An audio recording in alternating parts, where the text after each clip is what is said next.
a town hall sponsored by Defending Rights and Dissent. I'm Amanda Salter. I work for CS Fund, a foundation that resources groups working to protect our constitutional rights and ensure democratic governance. I'm privileged today to be able to introduce our panel of speakers who are doing vitally important work across a range of issues, and we'll be discussing Project 2025. I know that you're all here because you've already heard about Project 2025, the Heritage Foundation's 900-page plan of action to remake our democracy by expanding presidential power and imposing an ultra-conservative social vision. Of course, this isn't new. The Heritage Foundation has been producing policy plans for future Republican administrations since the Reagan administration, but the breadth and scope of this vision is truly breathtaking. If implemented, it would affect us all, but would have a disproportionate impact on immigrants, transgender folks, and communities of color. We're already seeing lawsuits and legislation passed in certain states to attack reproductive rights and undermine worker protections, as all is articulated by Project 2025. So now, moving forward, our speakers will be able to illuminate the dangers across a range of issues we care about and how this would directly impact our lives if enacted and what can be done to stop it. So without further ado, I'd like to introduce Chip Gibbons, the Policy Director of Defending Rights and Dissent. He's a journalist and researcher focusing on the U.S. national security state.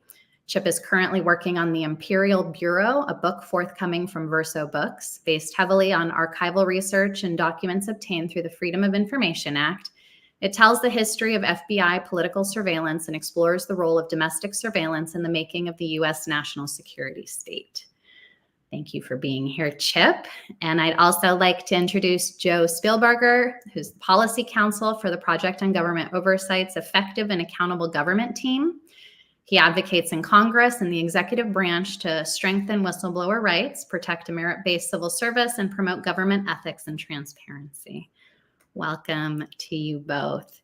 And so, Chip, would you be willing to kick us off and tell us about your work and some of your main concerns about Project 2025? Yeah, I think people might be wondering, why is someone who's writing a book on the history of the FBI and domestic surveillance so interested in Project 2025? And part of the reason why is that while I've been writing this book and going through the archives and sort of contemporaneous accounts on sort of the development of FBI policy, in the post-Church Committee pre-9/11 era, it's hard to think of a group that plays a bigger role in trying to get the reins taken off the FBI, trying to restore the J. Edgar Hoover type surveillance than the Heritage Foundation. And this is a really troubling story. Beginning in 1978, the Heritage Foundation starts publishing papers saying that we've gotten rid of the House Un-American Activities Committee. We've gotten rid of the Subversive Activities Control Board. I know you're sitting there in horror, not the Subversive Activities Control Board. We've ended the 27-year investigation of the Socialist Workers' Party. I'm sure in the 28th year, they would have found something, and that many localities no longer have red squads that are keeping list of communists, and that all of this is going to be a problem because it will make us unsafe from terrorism. That's 1978. That's a bit before 9/11 and a bit before we think of the sort of counterterrorism panic. But as soon as the Church Committee had issued its reports, the Heritage Foundation leads this attack to sort of rebrand all of the things of the Hoover era, of the McCarthy era, as counterterrorism. And post 9/11, a lot of those policies then become the norm. Even before 9/11, they're extremely influential. There was a lot of speculation at the time that Reagan's Executive Order 12333, which is still the executive order that governs foreign counterintelligence to this day, was written by the Heritage Foundation or was based off of the Heritage Foundation's proposals. So this is a body that has played an incredible role in creating what some might call the deep state, this sort of apparatus of covert action and domestic surveillance, and has had incredible influence. And there's nothing to suggest they've lost their influence. And to me, what is really unsettling is that, the Heritage Foundation and these sorts of far-right people today are very much speaking out of both sides of their mouth. So in one part of the Project 2025, you'll say, the FBI shouldn't be going after the First Amendment or First Amendment protected activity. Now, the Heritage Foundation spent 4 decades come with a plan to allow them to do exactly that. But then in the next part of the report, you'll see, well, we need more counterintelligence officers to surveil journalists, find out who their sources are, and put the source in prison. Now, when you talk about spying on the First Amendment, is there anything that falls more clearly in that category than spying on a journalist in order to imprison their source? So I am disturbed by the very bad proposals in here, including sort of the usual fixation points of the Heritage Foundation. They want to increase CIA covert action. They want people with experience in covert action in the NSA, which has no covert action authorities, or shouldn't, the DOD. They want to use federal law to prohibit the mailing of abortion pills. They want to prosecute or initiate lawsuits against local DAs who aren't prosecuting people. And they sort of talk about this false standard where they claim that anti-abortion protesters are being harassed, but Antifa is not being prosecuted. As we know, there's been a record number of investigations into so-called anarchist extremists. There have been a statement from Ray so the FBI has internally ideological categories it uses to track its domestic terrorism investigation. They won't lay out the whole system, but one of them is abortion extremist, and it used to be pro-abortion. And now they're going after terrorists on both sides of the abortion debate. Interesting framing. And, Ray has told Congress that many of the investigations they're now opening up into abortion extremists are into pro-choice groups. So there is this sort of distorted, bizarro world picture in this project where there is political policing, but it is happening against mainstream conservatives and mainline people driven by woke FBI officers and woke bureaucracy. And we have to sort of restore the First Amendment, but not for the people we usually spy on. Thank you, Chip. That was sobering. Joe, would you be also willing to touch on some of your work and highlight your main concerns about Project 2025? Absolutely. Thank you, Amanda. So one of the main issues that we at POGO have been most concerned about, which we really feel is a foundational element of a lot of the threats that we face within Project 2025, is this issue of Schedule F, related threats to the civil service and the silencing of whistleblowers. So we know that one of the best guardrails we have against this type of abuse of power and other threats is our federal civil service, and especially whistleblowers who are on the front lines and best positioned to witness wrongdoing and who take great risks to speak out and expose it. This has been such a foundational element of POGO's mission and our work from the very beginning over 4 decades ago. We've worked with and on behalf of whistleblowers to make sure that they know their rights, they can more safely come forward, the information they disclose can be investigated so the truth better comes to light. They have better protections against retaliation, and when they do experience retaliation, that they have a fair chance to win their cases and be made whole. Unfortunately, even though Congress relies so much on whistleblowers to do their own jobs of conducting robust oversight and passing important legislation, it's really failed to update our laws to ensure that whistleblowers have the protections that they need. And this just makes it even more difficult for people to come forward, which further shields these abuses from any type of accountability. It decreases the public's trust in government, and it really reinforces the very conditions where it's likelier for an authoritarian leader to come to power. And one of the biggest threats, again, that we're facing would really exacerbate this, and that's this policy known as Schedule F. So just very briefly, Schedule F was a policy that was very shortly in place at the very end of the last administration. And it was designed to get rid of tens of thousands of federal employees by reclassifying them into new positions, taking away their job protections, and making it easier for them to be fired for just about any reason. This would also be a tool that administrations could use to gut key departments or agencies. Just as one example, one of the only two agencies that actually was able to go through the process of reclassifying their employees was the Office of Management and Budget. I know this is not an agency that a lot of people tend to think about on a day-to-day basis, but it plays a really critical role in administering the federal budget and overseeing the performance of other agencies. And they tried to reclassify 88% of their employees, so really the vast majority of their workforce. It was also reported that administration officials wanted OMB to really take the lead and be a model for other agencies to follow. And so we can only imagine, had the original Schedule F policy had time to be fully implemented and had other agencies followed in OMB's lead, now we're looking at potentially 88% of the entire federal workforce losing their protections across the board. And it's important to emphasize that these people are in nonpartisan positions.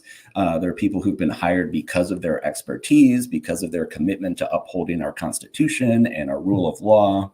And for more than a century, Congress has enacted these very basic protections to ensure that people are hired fairly, that they can do their jobs without undue political influence, that they aren't fired for discriminatory or retaliatory reasons.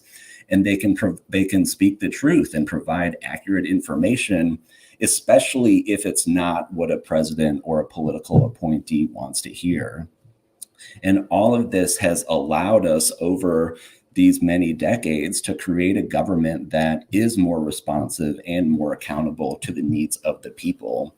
And this is what Schedule F would seek to undo. And the reason for this is very simple. Authoritarian leaders have always required a government full of yes people or partisan lapdogs, because in order to enact the type of dangerous and unpopular agenda that we see under policies like Project 2025, they need a completely complicit civil service, people who pledge their loyalty to them personally and help them abuse their authority, reward their friends, and punish their enemies. And so by making it easier to fire anyone who might speak out or stand in their way, an administration could really use Schedule F to purge the government of these nonpartisan experts, people who serve with integrity, and pack federal agencies with partisan loyalists, people chosen again just because of their ideological beliefs, who will willingly obey any order regardless of the consequences.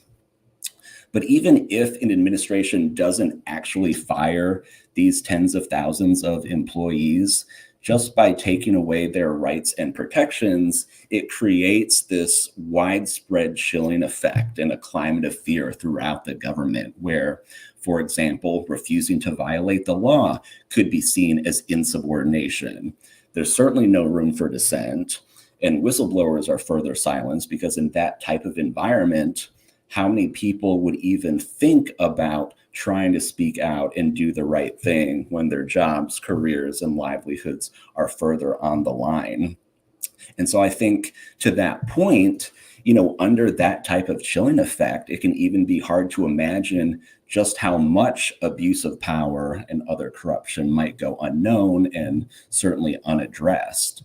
And over time, I think we're likely to see an administration making policy decisions and running the federal government much more like a political operation rather than a government that is really committed to serving in the best interests of the people. And this is really what we are most concerned about at the end of the day, the impact that this policy would have, not just on federal workers, but on people and communities all across the country.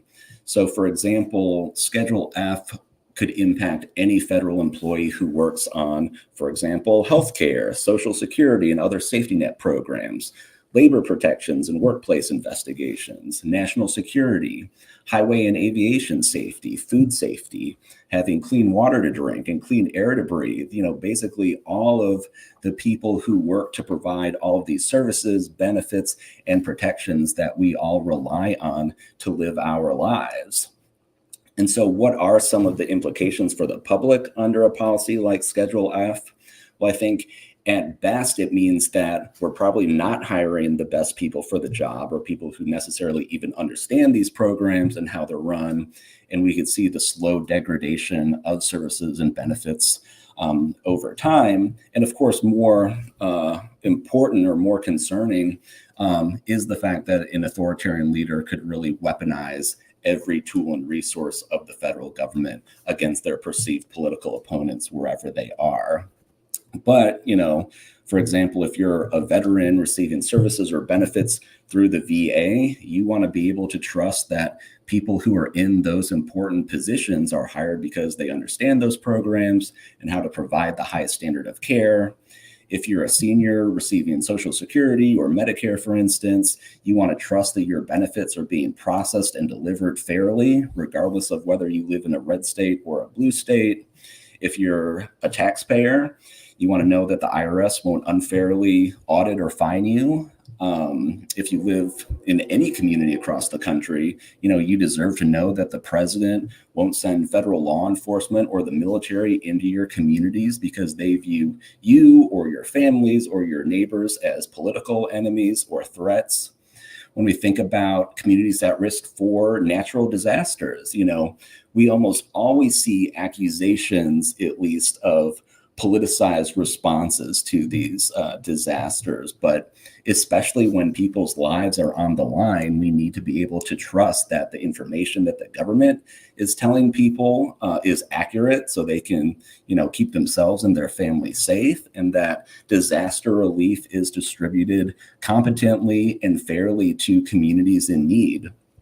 One other thing that I'll highlight just really quickly is that, this is a policy that does not discriminate, and thus it's likely to impact anyone, regardless of where they live, or how they vote. For instance, I think we can recall during the COVID-19 pandemic, there's a lot of delaying, withholding, or rerouting of federal aid based on partisan politics that really harmed our ability to get critical life-saving equipment and funding where it was most needed. But the people who were ultimately harmed by that were, anyone living in these states or communities, whether you're a Republican in a blue state, you're a Democrat in a red state, anyone regardless of party affiliation, but all of whom deserve to be treated fairly by their government.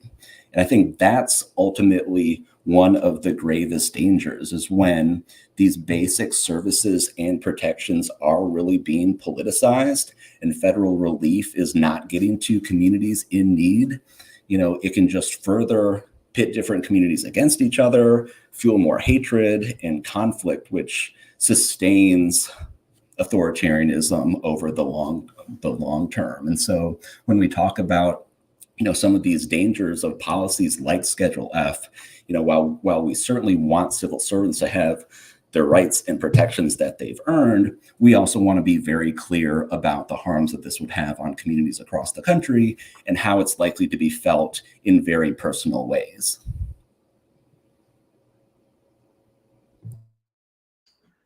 Thank you, Joe. That really speaks to just the incredible breadth of this entire plan and the ways that we would all be impacted in every community. I wanted to and Chip, you had touched a little bit on this, but why are we all so concerned? How is it that the Heritage Foundation, can put forth something like this and influence a potential administration to enact all these things? Like, could both of you speak a little bit more to sort of the concrete ways in which they have done this in the past? We are living with their policies. Chip, you talked a little bit about it, but I'd love to hear more about, we're concerned because they have influenced and can influence in the future. Yeah. Sure. If you have an administration that is receptive to their policies, they can follow the blueprints. So I mentioned sort of, I think, two examples, one of which was the way in which the Heritage Foundation sort of started this discourse about terrorism immediately after the Church Committee. And, they were able to get the Reagan administration to parrot that discourse. They also got the new Republican Senate that came into power at the same time as Reagan to create a new subcommittee on terrorism. Today, a subcommittee on terrorism does not sound that big of a deal. But at the time, the general perception was that this was a revival of the House Un-American Activities Committee, which was only abolished in 1975. So it had not even been a decade since there was a HUAC. And they were, Heritage Foundation explicitly called for bringing back HUAC. And the person who wrote the Heritage Foundation intelligence policies went and was a staffer on this committee. And they were calling the FBI to testify. They were calling the CIA to testify. And they were pushing these really bizarre far right-wing narratives. They also entered the Reagan White House and helped them to write Executive Order 12333. We saw again in the early 90s, at the end of the Cold War, the Heritage Foundation says, this is 1990, the Cold War is coming to an end. Now is the time for a war on terror. Of course, 11 years later, they get their war on terror.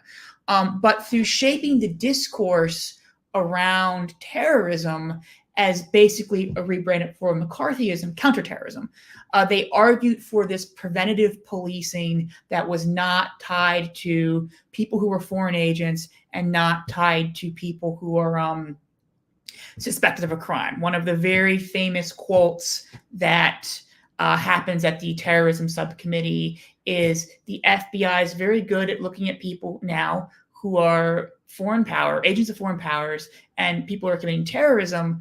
But what about those subversives who haven't yet committed a crime? I want prevention. They also help to demonize the lawyers, the ACLU, the National Lawyers Guild, who would challenge these policies. In some of the early Heritage documents, they try to connect Frank Donner of the ACLU, whose masterful books are all behind me, to the Communist Party. In the Denton Committee, they literally said that lawyers who represent people are more dangerous than terrorists who throw bombs. And this was considered an attack on the National Lawyers Guild. The National Lawyers Guild then made buttons for themselves that said more dangerous than those who throw bombs. So they have influence in Washington because they serve in the administrations, they serve on the Senate committees, and they set the tone and discourse. And after 9/11, what did the FBI say it was doing now? We're no longer a law enforcement agency that prosecutes terrorism after the fact. We're now an intelligence agency that prevents it before it happens. So this entire Heritage Foundation framework about preventative intelligence, which was just rebranding McCarthyism to make it about counterterrorism, then became the main line after 9/11 because they were in a position of power to sort of enforce those views. And I don't want to go too off topic, but one of the things we're always told is that the Church Committee had restricted the FBI so much that 9/11 happened because of it. And that's, of course, what the Heritage Foundation was saying. But I've sued the FBI as part of my book for pre-9/11 documents. On the eve of 9/11, the DC FBI Joint Terrorism Task Force officer who will lead the investigation into the bombing of the Pentagon, or not bombing, the plane flying to the Pentagon, Pentabomb, it's called Pentabomb, was in charge of the response to World Bank protest. And they were at the airports. They had the airports on high alert for World Bank protesters. So the FBI was engaged in this sort of political surveillance on the eve of 9/11, as opposed to looking at terrorism. And that's because the sort of preventative policing approach is not a counterterrorism approach. It's a political policing approach. And then after 9/11, the solution was to double down on it because they had controlled the narrative for so long. And they had written the executive orders and they had staffed the committees.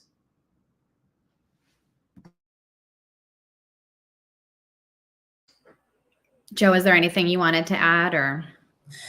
Yeah, I'll just, around Schedule F and related threats to the civil service, I'll just ground this in a little bit more of history because really what we're talking about is going back to first the spoil system of the 1800s when, most federal employees were largely hired just because of party affiliation and political connections, which really fostered this culture of widespread corruption, infighting, and everyone looking out for themselves instead of really trying to serve in the best interests of the people. And of course, a huge catalyst for the entire civil service reform movement was the assassination of President Garfield by a disgruntled office seeker. That's really what spurred Congress to start acting when they passed the Pendleton Act in 1883, which really created like the basic foundation for this new system of civil service by saying that at least some government positions should be awarded competitively based on merit. And again, through different reforms like codifying a just cause standard, providing whistleblowers with the right to disclose information to Congress, passing the Hatch Act to further prevent people in these positions from using those positions for partisan political reasons and activity. And then coming in the aftermath of Watergate and a lot of what those investigations revealed, another major piece of legislation that Congress passed was the Civil Service Reform Act, which provided additional protections and especially being able to appeal adverse employment decisions to try to get those redressed. And so again, like when I talk about, like this threat of of Schedule F, it's really like that is really like the whole history that, we're seeking to undo. And then additionally, as Chip is speaking to, like we have certainly seen, more targeted attacks on various groups of federal workers, at different points in our history. Obviously, the Red Scare, the Lavender Scare, targeting LGBTQ plus workers, certainly after 9/11 and beyond. And so this is kind of a latest manifestation and like a coming together of all of those different threats, targeting anyone whose work touches on areas like DEI or climate change or reproductive health care. And, of course, people who are doing the jobs that they were hired to do, but are being targeted simply because of their identity or because people disagree with the work that they do. And I think like the other important thing to emphasize is that, this is certainly not happening, just in a silo or in a vacuum, but I think we're really seeing this growing trend of threats against federal workers, whether it's their jobs or whether it's their personal safety and well-being. So in addition to the Schedule F policy and the Heritage Foundation's work to try to re-implement that policy, as soon as possible.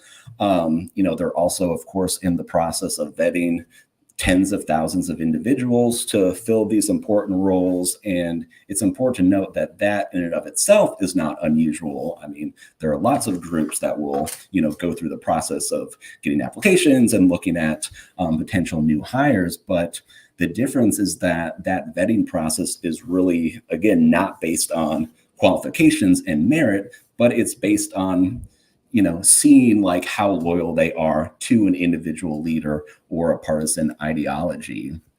Another thing that's been in the news recently is another kind of department of the Heritage Foundation, their so-called Oversight project, has filed tens of thousands or thousands, I should say, of FOIA requests. And so there's kind of like a two-part strategy, I think, behind that. One, these FOIA requests are seeking communications that include a lot of specific terms around like diversity, inclusion, equity, et cetera, which might seem like an effort to really identify specific individuals that a new administration would want to target and fire.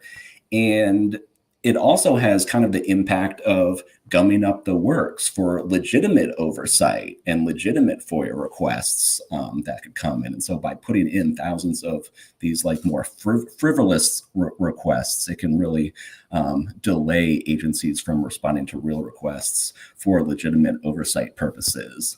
Another thing that I'll just highlight is the Heritage Foundation gave a $100,000 grant earlier this year to a different outside group, basically to target individual employees. There's a brand new website up that's talking about specific employees working for the Department of Homeland Security.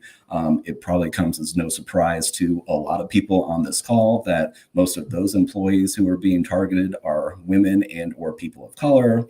And again, it seems like they're being, targeted and spotlighted, not because they're not capable or they're not doing their jobs, but they might be insufficiently, in people's views, hostile towards immigrants, for instance. And again, this is all happening in an increasingly volatile climate. We're all aware of threats to election workers at the state and local level. We saw that one thing that was really concerning recently is we saw violent threats against FEMA workers in the aftermath of these hurricanes. So again, people, not just trying to do their jobs, but trying to provide these basic services for communities in need, now have targets on their back. And so I think that's really where we have, even before like a new administration has, tried to re-implement Schedule F on paper, I think we are already seeing like that type of climate bubbling up and that chilling effect where federal workers are just increasingly afraid of coming to work and doing their jobs. Thank you both. That really, I think, should give us all pause and a lot of many reasons to be concerned. One of the, I want to segue to a different sort of way in which this is showing up. Today, Chip, you published a great article on Project 2025 in Truth Out. I trust that everybody will read it, but can you give us some highlights from the article, particularly the ways in which Project 2025 would create a crackdown on journalists and whistleblowers?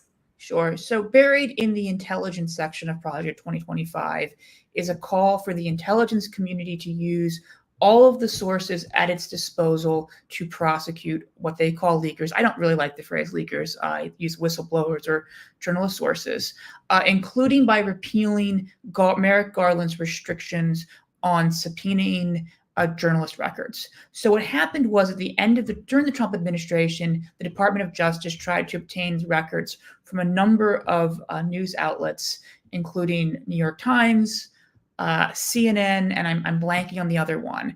And when Biden first came in, they continued on these attempts and even put a gag order on the New York Times to prevent them from talking about it.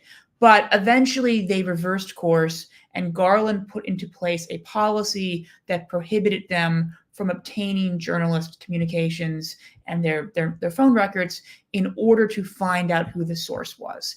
And I want to point out that you don't need the contents of a journalist communication to chill speech. You just need the metadata.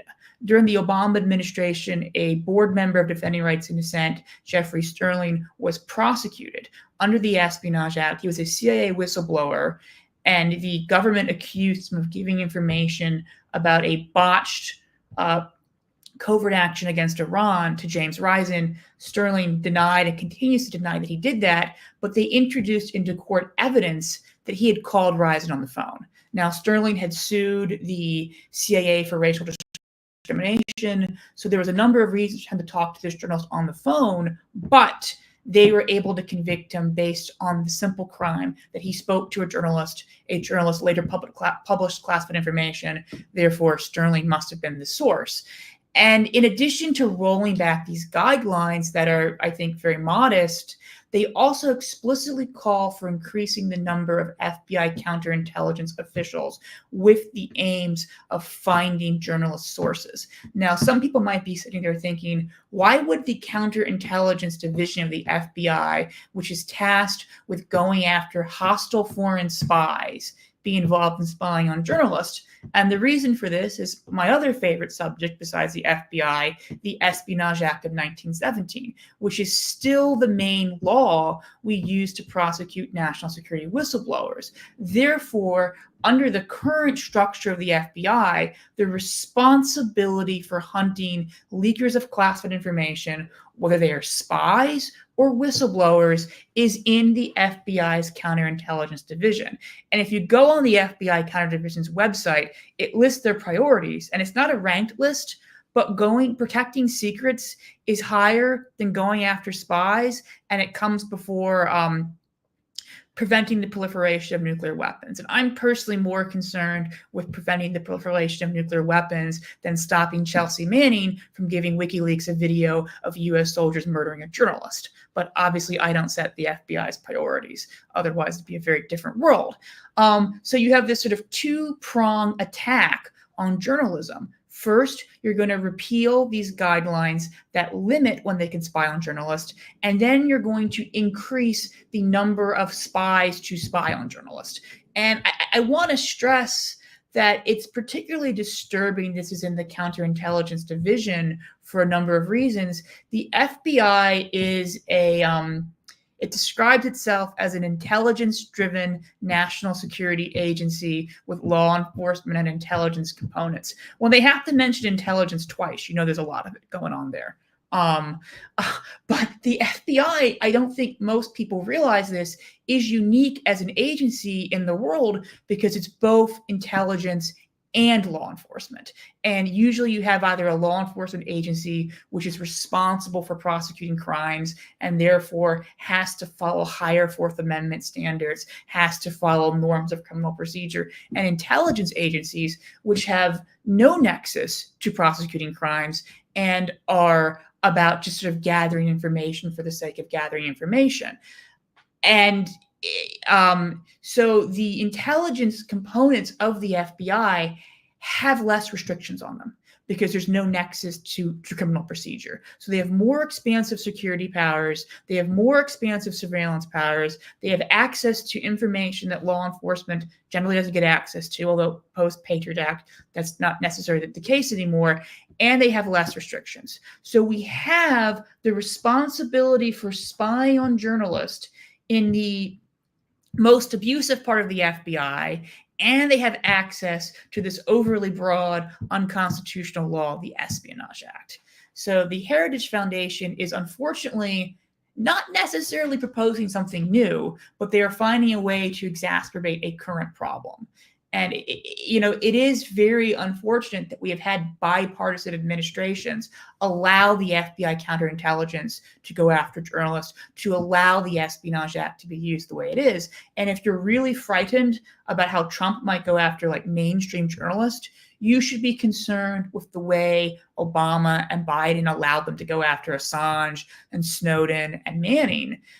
Because, Trump reversed the Obama ruling on Assange and went after him, but Biden could have ended that. I don't want to say, Trump was a, non-figure here, but there has been really this passing of the baton when it comes to press freedom attacks, with each administration going further than the last. And if we really are concerned that Trump is an authoritarian, he has unprecedented contempt for the media, we've created a blueprint with the Sterling investigation, with the Assange prosecution, that he can really go after the media in this country. And Project 2025 has outlined sort of the bureaucratic mechanism to do that. Thank you for that. So now that we've given everybody all the many reasons to be incredibly concerned about Project 2025, what do you all see being done to combat this, and or what folks can be doing to stop this takeover?